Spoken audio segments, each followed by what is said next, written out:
If I've learned anything from last year's mess of internet restrictions and ridiculous privacy laws, it's this.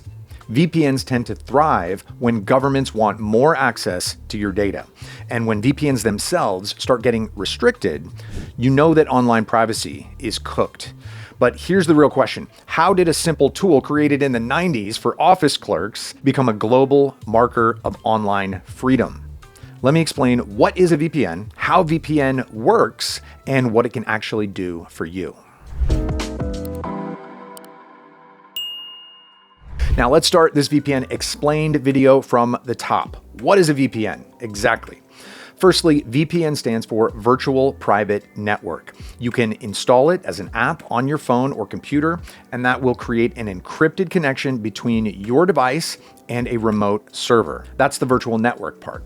Secondly, this connection between you and the server is encrypted, which turns the information about your internet traffic into unreadable gibberish. This makes it practically impossible for your ISP, Wi-Fi administrators, and even government agencies to see what you're up to online.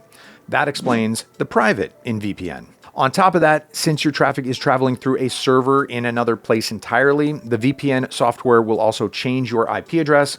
This is great for keeping both your IP address and your home country hidden from unwelcome creeps, potential stalkers, hackers, and anyone else trying to track you online. The cherry on top is that using one of the best VPN services is like a walk in the park. No need to ask your geeky friend, how do I turn on VPN? All you have to do is open the app, click the big button labeled Secure My Connection, like here on NordVPN, and that's it. Then your IP will change, your connection will be encrypted, and you'll be anonymous online. So the next question should be, how do I get a VPN? Well, I've been creating content about VPNs for more than 5 years now, and NordVPN is the one that I honestly recommend. There's a discount link in the description below for your convenience. Okay, so having the best VPN sounds great and all, but what can you actually do with one? Well, you already know the first benefit, since I mentioned it at the start. It's online privacy. Outsiders won't know who you are or what you're doing online in your free time. All thanks to encryption and changing your IP address.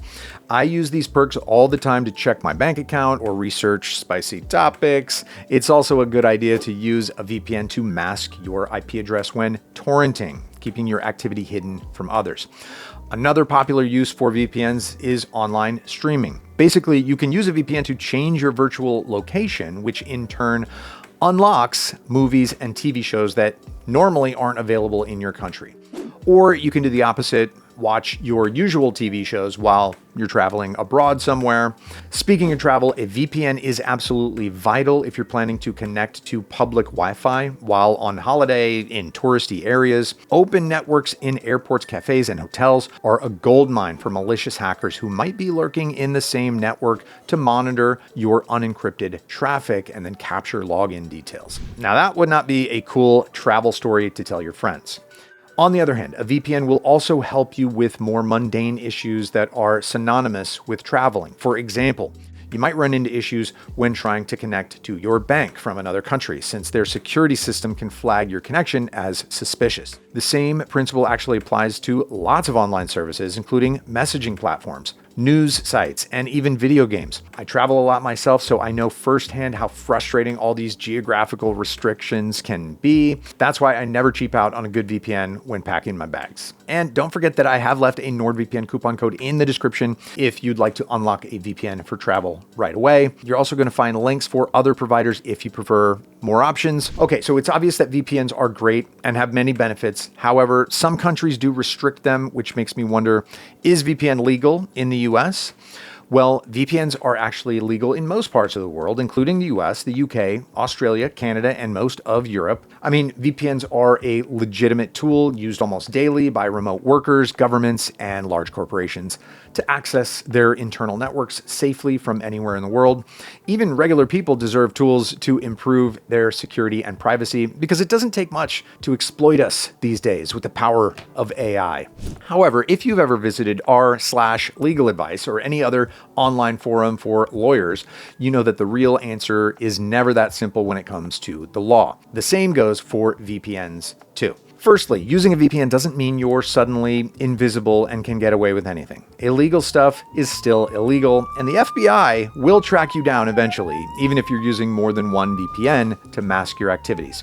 Also, less reputable VPNs are going to hand over your data on a silver platter at the first sign of trouble. Secondly, in some parts of the world, mass surveillance is a legitimate concern. Countries like China, Russia, and India have laws that restrict VPN use in one way or another. There might be some exceptions for tourists, but I recommend doing some proper research on that if you want to travel there and use VPNs. And, maybe that's a good question for our legal advice. Hopefully at this point, you're starting to understand why you might need a VPN, and maybe you notice that there are plenty of free VPN options out there. So, hey, why not just use one of those? Well, it's complicated. Let's break it down. First off, using any VPN, paid or free, means you are entrusting the company with your browsing data and that they won't misuse it. I mean, all your web traffic is going through their servers, so you'd better be certain that they're not doing anything shady with it. And if you're using a random VPN that's notorious for collecting and selling user data, then all you're really doing is replacing one privacy issue with another. A questionable VPN will most likely log your data, sell it to advertisers to make ends meet, and have paper-thin security measures that put you in even more danger on top of that. At this point, you might as well just give everything to data brokers yourself to make a quick buck. Well, at least a free VPN still encrypts your traffic and changes your IP address, right? Well, actually, it might not even do that if you're using a proxy that's pretending to be a VPN. When comparing a proxy versus VPN, a proxy simply reroutes traffic for a single app on your device. It likely doesn't even encrypt anything, which is what makes your traffic private in the first place. On the other hand, with a dedicated VPN app, your connection is protected at the operating system level, meaning all apps on your device are fully encrypted and routed through a secure server. Okay, so besides encryption, what else do you actually get when you subscribe to a high-quality VPN? Well, after testing VPNs for over 5 years now, I can confidently say that a top-shelf VPN offers a lot more than just encryption and a fresh IP address. Honestly, the devil is in the finer details. On a technical level, I expect any good VPN to include modern encryption protocols, a reliable kill switch, and DNS leak protection to keep your DNS requests under wraps as well. Next up is a solid no logs policy. It's a reassurance that the VPN won't store any information about your online activities, but you can't just take the provider's word for it. No, you gotta pick a VPN with an audited no logs policy where a reliable third party has verified the provider's claims. Many of the top VPNs have undergone multiple audits to demonstrate their commitment to keeping their promises. Another important piece of the puzzle is the server infrastructure itself. Besides server numbers, it's crucial to check what's actually going on with the hardware. I recommend sticking with VPNs that use RAM-only servers or have full disk encryption. Having RAM servers means they literally can't store any information when they're unplugged or rebooted. This is a great reassurance that nothing is going to get exposed, even if the authorities seize a server by force. Naturally, these days, the average person owns more than one device, all of which could use a VPN for added privacy. Good thing that providers like Surfshark exist, which support unlimited device connections with one account. But not all providers are this generous, so pay attention to the device limit when considering a VPN service. Interestingly, modern VPN services aren't just VPNs anymore. They come with a host of other features that are great for daily use or specific situations. For example, NordVPN offers a next-gen antivirus to keep you safe from a variety of online threats. Meanwhile, Surfshark VPN offers Alternative ID, which generates fake personal information you can use to fill out pesky online forms that ask for way too much. In general, it's a great idea to judge a potential VPN based on the extra features that you're interested in. But with all that being said, how much does a VPN cost? Well, it mostly depends on the provider that you choose and how long you want to subscribe. If you want to pay monthly, you're going to have to cough up around $10, which is quite a lot if you ask me. I could get another streaming service for that kind of money. However, choosing a long-term plan from a reputable provider is a much more cost-effective option, costing just a few dollars per month. In my experience, you can get a lot of bang for your buck, even if you pick a plan that costs less than a cup of Starbucks each month. And if you'd like to spend less on a VPN and more on coffee, my links down below will get you a massive savings on some good providers that offer much more functionality than just the VPN. All right, hopefully now you have a better idea of how to use VPN and where it has the most potential. In my opinion, VPNs are quite versatile and honestly an essential security tool for today's digital landscape. So let me know in the comments what VPN service you're using.